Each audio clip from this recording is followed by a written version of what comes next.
how hated I am on this bike right now, but I don't really care. Yeah, I'm not a huge fan of that, to be honest.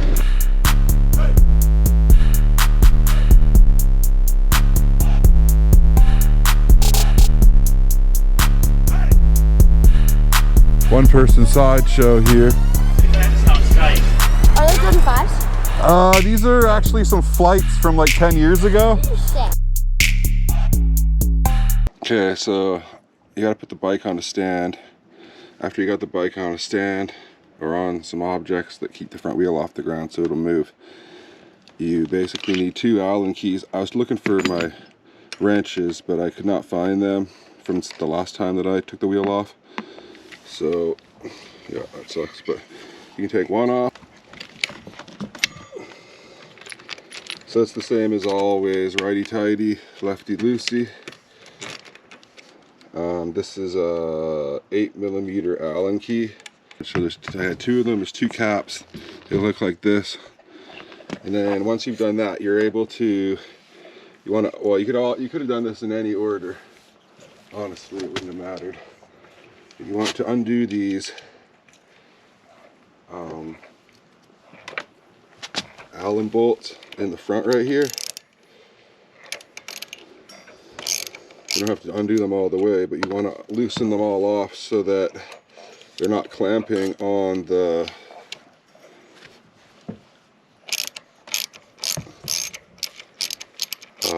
axle that you're trying to pull out. Let's get these other 2 right here. This is the D&M version of the Talaria Sting, just in case you're wondering. Definitely something to look into upgrading eventually, that shock.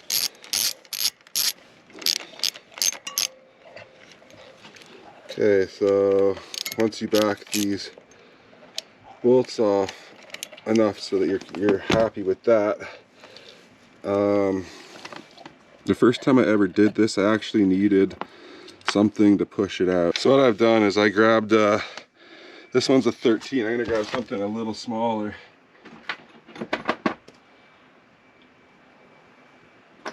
This is an 11, and it goes in the hole perfectly fine.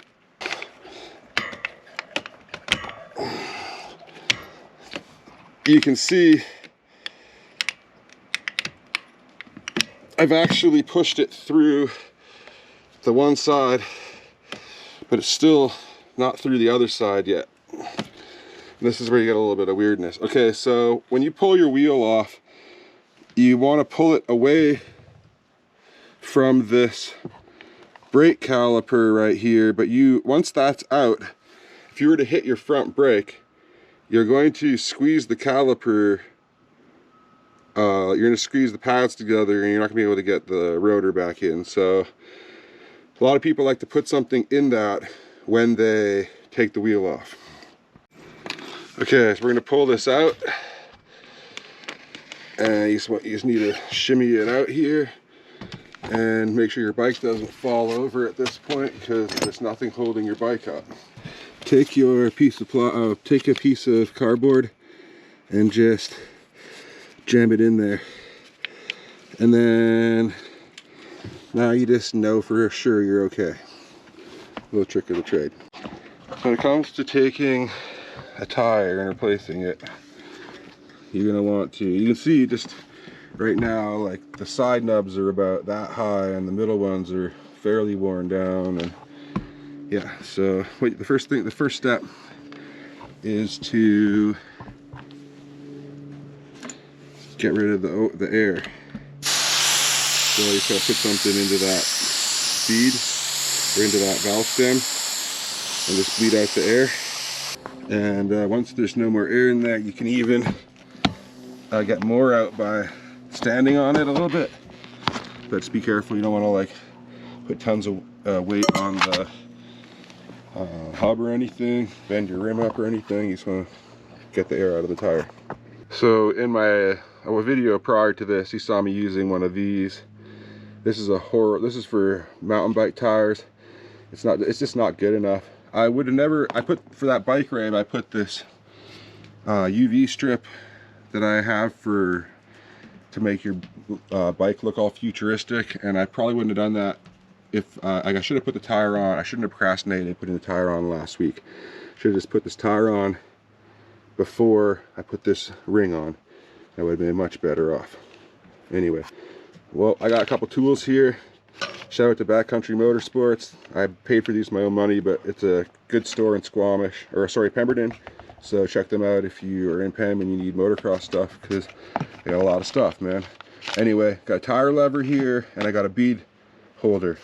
So I'm gonna open these up really quick, and then I will get back with you guys. So it took some getting used to this tire spoon, because you got to go a little bit deeper than what I was expecting. But got it off. Fuck. Don't do what I'm doing here, people, but it is what it is.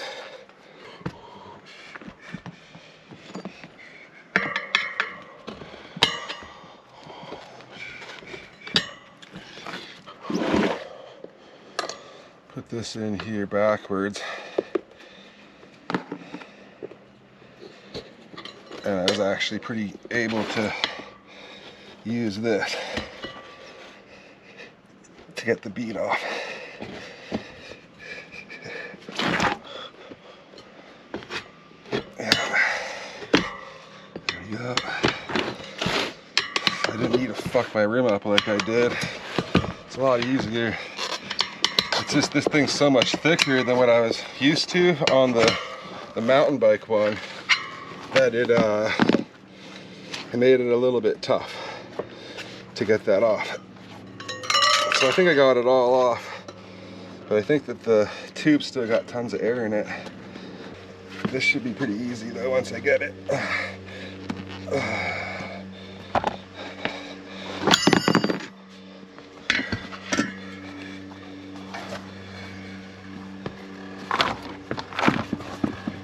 This one will pump up the tire,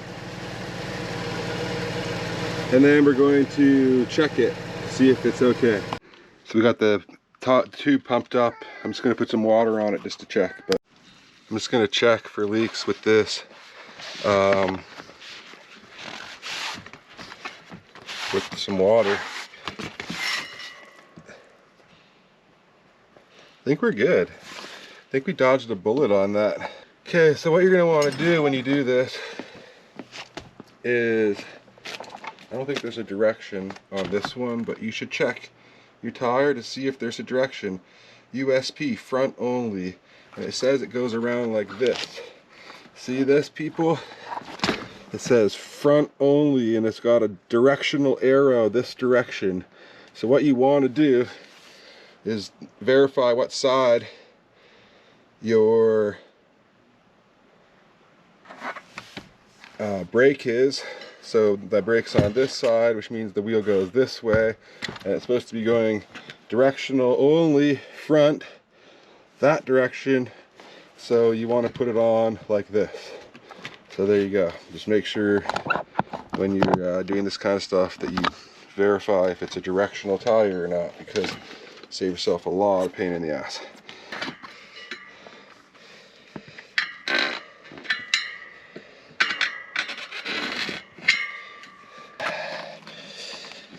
It's probably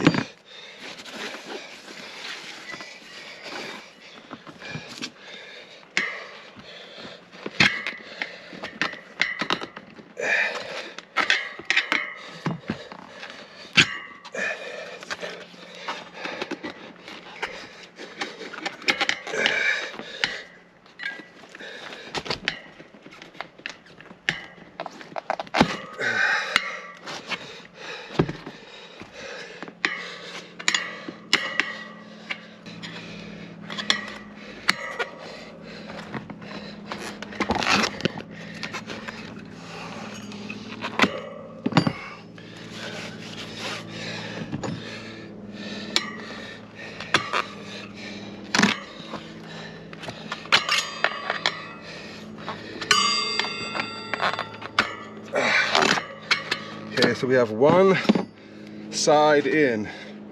I'm just going to verify again that I have this in the right direction for my directional setup, which I do. Okay, the next step is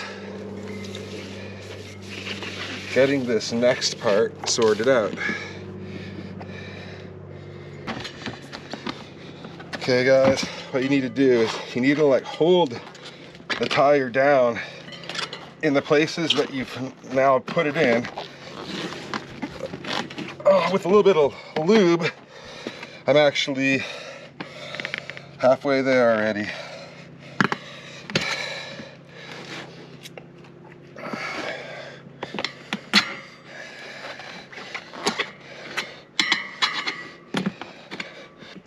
It's probably like the easiest way to fuck up doing a tire change, I'd say.